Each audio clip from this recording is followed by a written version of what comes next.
everybody, welcome to Crackback Tuesday number 178 on the Mana League. I'm John as always, and we have, surprise, one more unscheduled Ultimate Masters pack. So for everybody who has stuck around into January as a patron, well, you're all in to get all the cards out of this pack. And of course, we're going to talk about this pack and see what's in it and see what we would take pack one, pick one if this was a draft.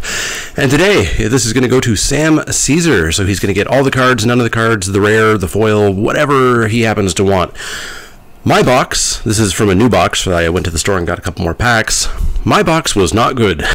You saw the Cracker packs weren't that good. I think the best card you saw was a Maelstrom Pulse.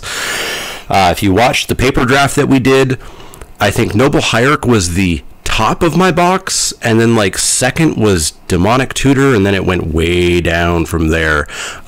Beyond my box topper of Agiro's Vengeance, my box was not good. So let's see if this pack is any better. So let's crack this open and see what we would take pack one, pick one if this was a draft. And I just remembered at this last second that I need to make sure that I reorder the pack.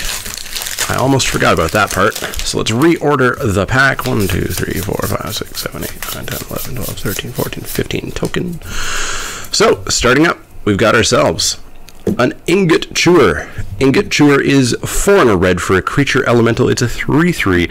When Ingot Chewer enters the battlefield, destroy target artifact. You can evoke it for a single red mana.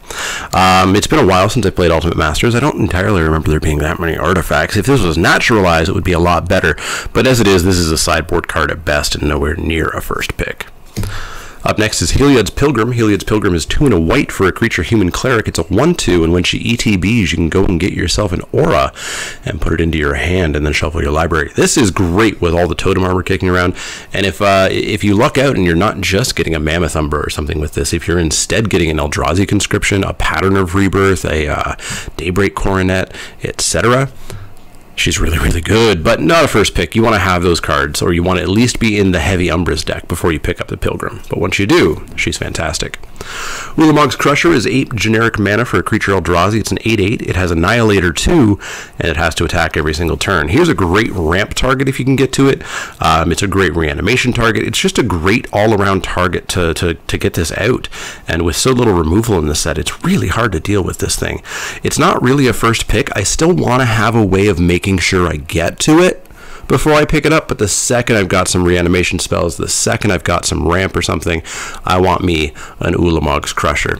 But I don't quite think it's first pick. Up next is Faithless Looting. Faithless Looting is a single red mana for a sorcery. Draw 2 cards, then discard 2 cards, and you can flashback it for 2 and a red. Very solid with the Madness deck. Obviously helps out with Reanimator as well. It's a great discard outlet. Faithless Looting is just an all-around decent card. It's never, ever a first pick. It's not even a high pick. It's like mid-pack pick at best. But there's going to be decks that definitely want to grab one of these. So keep your eye out for them, but it's not going to be pack one, pick one. Up next is Verdant Eidolon, 3 and a green for a creature spirit. It's a 2/2. Pay a single green mana and sacrifice it to add 3 mana of any one color. Whenever you cast a multicolored spell, you may return Verdant Eidolon from your graveyard to your hand. I remember a lot of people saying that this was very, very good, and I gave it a try a few times, and sure, I recurred it like maybe once or twice. It's not a whole bunch of free mana. It's not an amazing ramp or an amazing fixing spell. It's just kind of okay. Nowhere near a first pick, though, and I don't really want to play them anymore. Up next is Foil. Foil is 2 blue for an instant. You may discard an island card and another card rather than pay the mana cost of this spell. And what does it do? Well, it counters target spell. Pretty sure I played at least a couple of times thinking that you just had to discard an island, but no, you've got to discard an island, another card, and the foil, because you have to play it. You're down 3 cards to counter a spell. Now, if it's a spell you need to counter, there you go. Makes sense. But that is a whole lot of card disadvantage. I'm not a huge fan of foil. If you are a very controlling deck and you can just pay 2 blue, it's okay. It's a more expensive cancel, but not really sold on foil. Don't want to take that first pick. Up next is Gurmag Angler. Gurmag Angler is 6 and a black for a creature zombie fish. It's got Delve, though. So you can exile cards from your graveyard to make this cheaper. And boy, if this does come down early, if this comes down on turn 3, 4, even turn 5, it can be an absolute beating and really hard to deal with the lack of removal in this set. It's also not the worst reanimation target ever created. So yeah, I like Gurmag Angler. It might actually be the first pick right now. Maybe Ulamog's Crusher is kind of the first pick. You know what? Let's keep it in frame, because so far the commons in this pack are not very good. Up next is Walker of the Grove. Walker of the Grove is 6 green for a creature elemental. It's a 7/7 when when it leaves the battlefield. You create a 4/4 green elemental creature token. You can evoke it for 4 and a green, which means you just make a 4/4 token. Evoking it is awful. I'm paying 5 mana for a 4/4 that can be bounced away, and paying 8 for a 7/7 that doesn't have trample or evasion.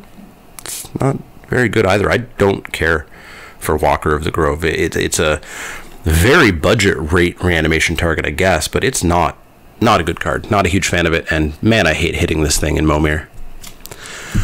Up next, I think this might be our last common, is Stitched Drake. Stitched Drake is 1 blue for a 3/4 flyer, but in order to cast it, you do have to exile a creature card from your graveyard, which means there has to be one there. But if you are self-milling, perhaps you're spider spawning or something, then this is really easy to cast. And a 3/4 flyer on turn 3 is really hard to deal with. I don't mind a Stitched Drake. You got to make sure that you are building towards it, though. Don't think that you're just going to have creatures die and get in there.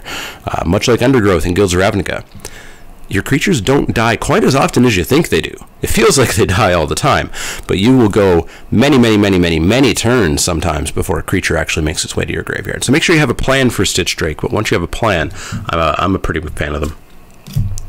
No, perhaps this is our last common. Terramorphic Expanse. Terramorphic Expanse is a land. You can tap it and sacrifice it to go and find yourself a basic land and put it onto the battlefield tapped. It is Evolving Wilds by a different name. It's fine. It might be in the running for the first pick. These are really awful commons. Yeah, it's fine if you're splashing in any way, shape, or form. You want to get yourself some Terramorphic Expanses. You could play it in a 2-color deck. It's going to hurt your mana base a little bit, but it is also going to help fix it a little bit, so I wouldn't be terribly opposed to it, but let's hope the pack gets better, shall we? Our first uncommon is Reviving Vapors. I literally don't know what this card does. 2 white-blue for an instant. Reveal the top 3 cards of your library and put one of them into your hand. You gain life equal to that card's converted mana cost. Put all of the cards revealed this way into your graveyard.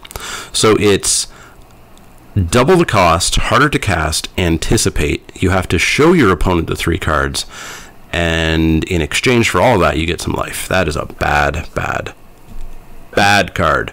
No chance am I ever playing a Reviving Vapors, and I'm certainly not pack 1 pick 1ing it. Young Pyromancer. Goodbye, Angler. Young Pyromancer is 1 and a red for a creature human shaman. It's a 2/1. Whenever you cast an instant or sorcery spell, put a 1/1 red elemental creature token onto the battlefield. Those are the old words that I just dropped into there. No, you create a 1/1 red elemental creature token. Pyromancer's great. Pyromancer's great. Get yourself into that blue-red spells, pick up some Thermo Alchemists, pick up a whole bunch of spells, start pinging and making 1/1s, and you are going to be made. Very happy with the Young Pyromancer. Definitely my first pick at the moment.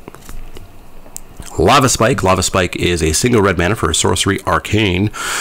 Lava Spike deals 3 damage to target player or planeswalker. Not any target, not creature. Just to the face. Not a big fan of Lava Spike. If I'm in the spells deck, I'd probably play a Lava Spike, because I'm probably playing a little bit more Other Burn. I'm probably doing a whole lot of pinging, and the 3 damage may just finish them off, because it might not be 3. It might be 3 plus a Thermo Alchemist plus another elemental, in which case we're getting pretty close to like a Lava Axe for 1 mana, and that's pretty darn good. I'm never taking a Lava Spike just in case I might happen to be a random red deck. But once I'm in a very aggressive deck or the spells deck, then Lava Spike is definitely a consideration. All right, so that leaves our rare and a foil. Our rare is Raging Ravine. Raging Ravine is a land. Raging Ravine enters the battlefield tapped. You can tap it to add red or green. You can pay 2 red-green until the end of turn. Raging Ravine becomes a 3/3 red-green elemental creature with, whenever this creature attacks, put a +1/+1 counter on it. It's still a land. So yeah, for 4 mana, you can make yourself a 3/3, but it attacks as a 4/4. And then next turn, attacks as a 5/5, and then a 6/6, and then 7/7. It definitely gets out of control, and it dodges sorcery speed removal, and there's not that much removal in the set. Yeah, Raging Ravine's fine. I would probably consider first picking it if Young Pyromancer wasn't here. Just because, of course, you don't have to be red-green. You can be red whatever or green whatever and splash for the Raging Ravine. Yeah, I don't think it's going to win out against Young Pyromancer, but it's a card that exists. Our foil is Fecundity. It's great art. Fecundity is 2 and a green for an enchantment. Whenever a creature dies, that creature's controller may draw a card. That creature's controller. This is a symmetrical effect. Every creature dying, yours or theirs, draws a card. Not a big fan of symmetrical effects. I mean, if you somehow perfectly build an Aristocrats deck, sure. If you know that you're going to be sacrificing creatures and your creatures are going to be dying way more than your opponent's creatures, sure, Fecundity seems pretty good. But for me, I'm not really going to try that. So I'm just on Young Pyromancer here. I love the blue-red spells deck. It's super, super, super fun. I love making a whole bunch of 1/1s. I love Young Pyromancer. So that's going to be my first pick. Let me know what yours would have been. Would it have been the Raging Ravine? Are you going to try out Fecundity? Let me know in the comments down below. As always, if you have any questions, comments, or suggestions, you can find me on Twitter at TheManaLeak. That's L-E-E-K, like the vegetable, not the card. You can find me at Facebook.com/TheManaLeak, Twitch.tv/TheManaLeak, and Patreon.com/TheManaLeak. If you like the content, click that thumbs up button. Click subscribe if you want to see more, including another Ultimate Masters pack, which won't be next week. I don't know when this pack's going to be. It's going to be sometime in the future. It might even be for marble prizes. I haven't decided yet, but there's one more pack to do something with.